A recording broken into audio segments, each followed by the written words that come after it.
What is a healthy body image? And why are so many of us women so unhappy with the bodies we have?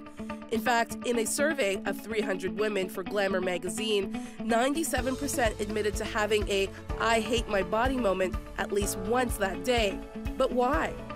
Many women blame the media, from celebrities claiming to have lost their baby weight in record timing, photoshopped images, size 10 models being called plus-sized, mannequins so gaunt many complained they were too skinny, and t-shirts for young girls that read "Eat Less," sold by popular retailer Urban Outfitters. And if it isn't weight that we're obsessed about, it's not hard to find something else on our body we can pick apart. In a recent video that went viral called 50 People, One Question, the filmmakers asked each person what one thing they would change about themselves. While the adults would pick themselves apart, the filmmakers also interviewed children, and their answers were very revealing. I like my body, actually. Yeah, you wouldn't change anything? Nothing else. So the question remains, when did things change? And when did we become so unhappy with who we are? Because it just wouldn't be me if I totally changed the way I look. Well, in Canada today, between 80 to 90% of women and girls say they are unhappy with the way they look. In studio, we have some beautiful women with us today who are going to be talking to us candidly about their own struggle with body image. And with the help of an expert, hopefully we can get down to the issues of why we struggle with who we are and what we look like. First, we have Colleen Blake-Miller. She is a professional couple, individual, and family counselor and mom of 3, almost 4 children. Darcys Journey is a social media director. Natalie Packer is the author of the book, The Skinny on Being Skinny. And our expert today is Lauren Drouillard, program manager at Sheena's Place, a center in downtown Toronto that sets to help individuals, families, and friends help deal with family and eating disorders. Welcome, ladies. Thank you. Thank you. So we're talking about body image today, and I was joking in the green room and saying how many of us were stressing out about what we were going to wear today. Because that's a part of it. We're coming out of Christmas and eating a lot, and then we're going to be on TV. So obviously all of us are wearing black. So I'm going to start with you, Lauren. Why do we struggle with this? Well, I think the video that you played leading into this segment really speaks to how prevalent these messages are. We're shown messages through all different forms of media each day stressing the importance of achieving this thin ideal.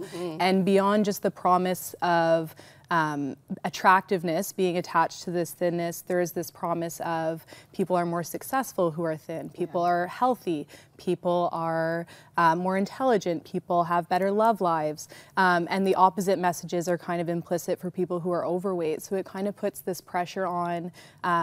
People don't often talk about what they're feeling when they feel fat. Oftentimes the promise of a diet or weight loss is to try and achieve this idea of success, intelligence, all these things. That's so true. I think all of us we've all seen the magazine covers, and we talked about that in the setup piece. I've lost 30 pounds in 3 weeks, or and all of this stuff. So we think, well, what's wrong with me? Why can't I do the same? What have you ladies found in seeing these images? I feel the same way. I know much of my life I spent very thin as a result of anorexia, and part of the triggers too leading up to that were images like that and thinking, yes, my life's going to be so much better. Having said that, since I've been in recovery, my life is so much better than when I was starving myself of what I needed, which was food and a healthy exercise routine and a life with God. I didn't have that before, and I spent my life comparing to something that God did not want me to compare with. Yeah. Natalie, tell us about that journey, because I know this morning when I looked in the mirror, I thought I could, if I was a little skinnier, I'd be a little happier. And I think I still do that some days, but I've also found anytime I try to lose weight or gain weight now, I always end up back at the exact, I don't even know what I weigh. I haven't weighed myself for several years, but I always end up this. This is what God wanted me to be. And for a lot of years I was very disappointed in my life. I felt like I wasn't good enough, and so dieting became the thing I was good at. And until I realized that it wasn't something to be proud of, it really destroyed everything. How much does social media play a role in that comparison factor? Not just you, Natalie, but I think all of us can agree with that. I know for me, it's just seeing friends and, you know, people look great, and you only post the great pictures, right? You never post the pictures when you feel a little less than yourselves, right? So we see all these beautiful pictures of people, but how much does that resonate with our minds? I know for me, I have to be very careful when it comes to social media, because I do notice when that comparison thing and that yucky feeling that you have inside of you comes up, because you've just gone through all of a particular person's pictures, and you're thinking, wow, like how can they manage to do that? And it seems easy, but it's such a struggle for me. I know for me, what I tend to remind myself is how many selfies did I take and did I delete before I posted the one that was acceptable to me. And it's no different. You know, those magazine covers, a lot of the times I find myself rolling my eyes, because I think as much as there's a lot of, you know, reality TV, there's a lot of, you kind of know what's going on behind the scenes too, and you realize it's not real. So I roll my eyes a lot of the times, like that's not even for real. Like you either had somebody cooking your meals for you, or you had somebody, you know, shrinking your waist, or, you know, I try to just remind myself that that's not real. Because you have to, otherwise you're just going to constantly feel less than. You're constantly going to feel in want of something that doesn't really exist. Colleen, you were very open about losing weight after you had your last child, and you made me so proud to be your friend, because you showed the progress. Like, you actually took a picture of the scale and showed everybody how much you weighed as you lost this weight. And so tell us about why you decided to go to social media and be honest about your weight loss. I think for me, I'm very intentional in what I'm doing. I want to just be an encouragement to the people who are in my life, or people who are peeking into my life. I realize that, you know, a lot of people are your friends because they want to know what's up with you, what's going on. And there are people who have different feelings about you, and there are others that, you know, kind of admire you and look from afar and think, oh, it seems so easy to be successful or to do this, that, the other. And I just wanted to keep it real. You know, I have a strong belief that I will achieve my goals, but I don't just want to talk about it from the mountaintop. I want to talk about the journey. And it's interesting how many people have shared with me how encouraging it's been to kind of be, you know, on that journey with me. And the journey continues. Like, it's not, you know, it's not, I'm not done. It's, you know, I'm right in the midst of the struggle. So that was my thought behind it. Yeah, I thought very hard about it, and, you know, a lot of girlfriends discouraged me, like, oh my God, don't do that. But I just figured, you know what? It is what it is. My hope is that someone will be encouraged by what I'm doing, and it's been helpful seeing that it's been encouraging. And Darcy, I know for me, you know, many times people will say, or you hear the saying, be happy in who you are and to be proud of who you are and not to change who you are. But I was saying, like, it's easier said than done sometimes, right?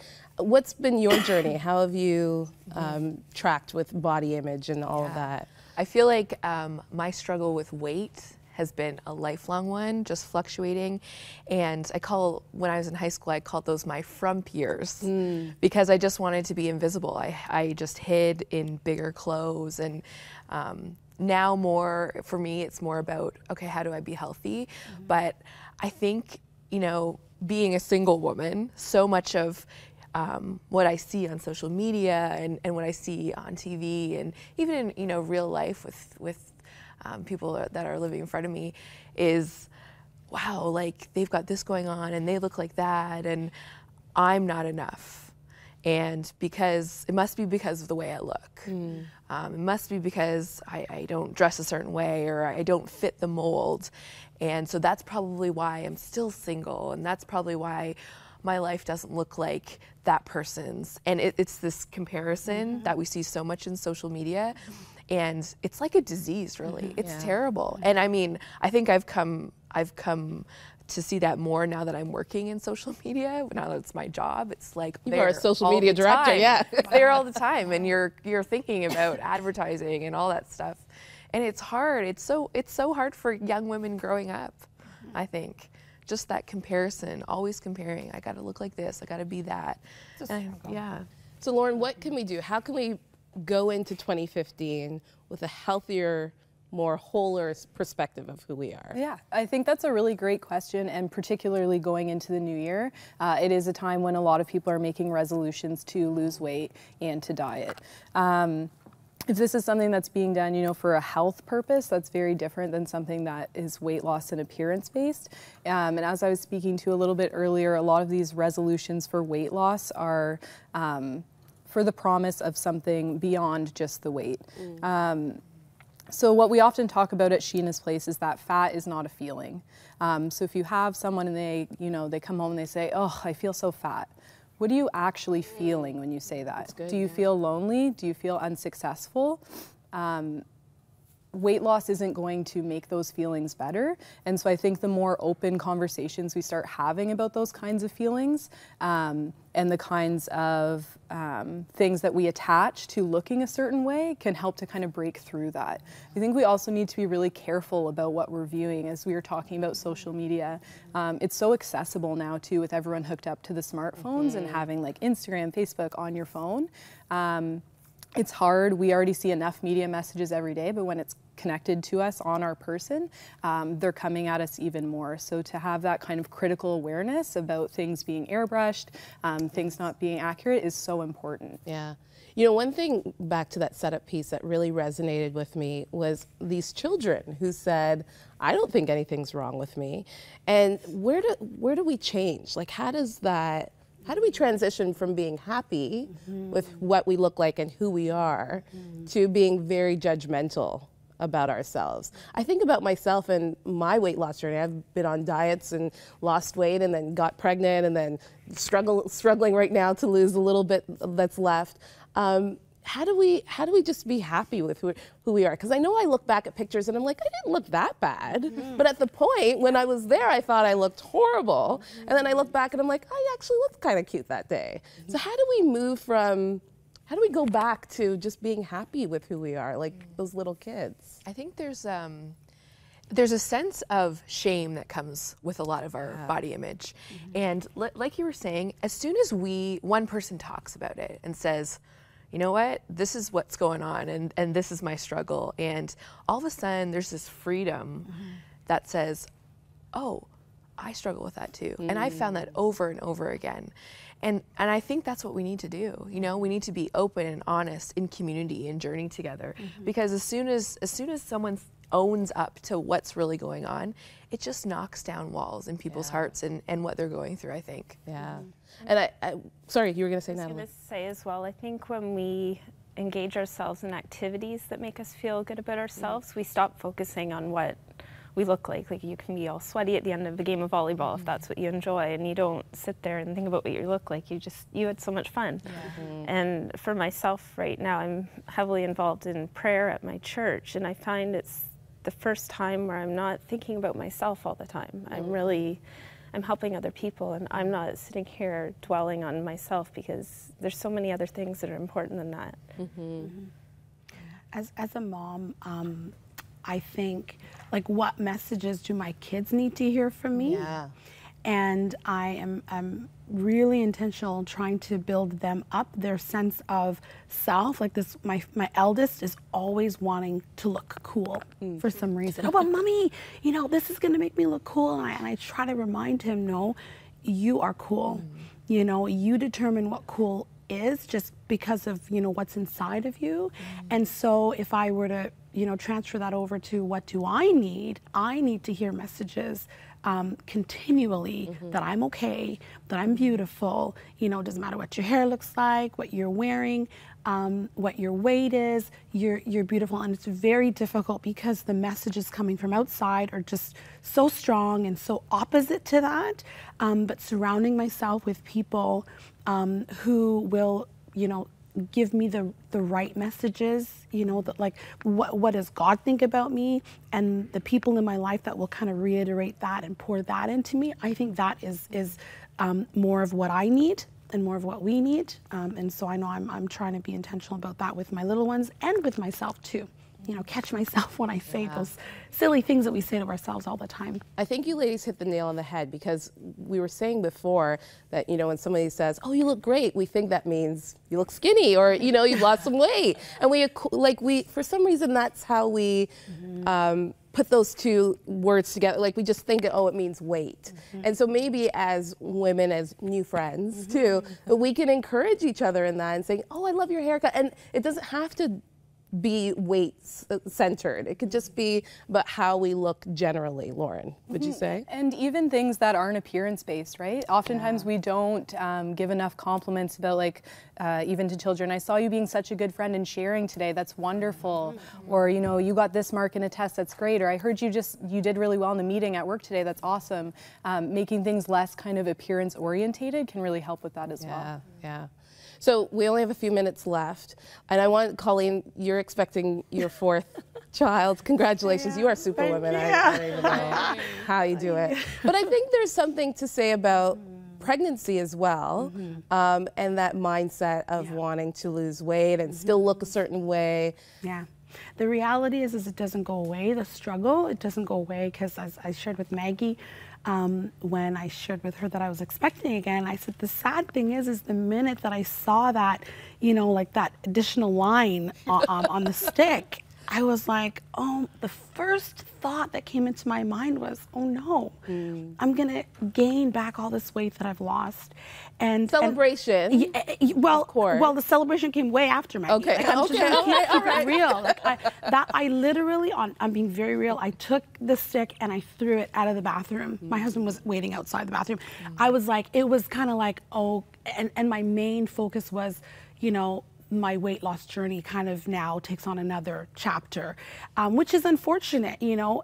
It just speaks to the struggle, and that it kind of, you know, if we don't do something about it, it will kind of haunt us for, you know, throughout all the seasons of our life.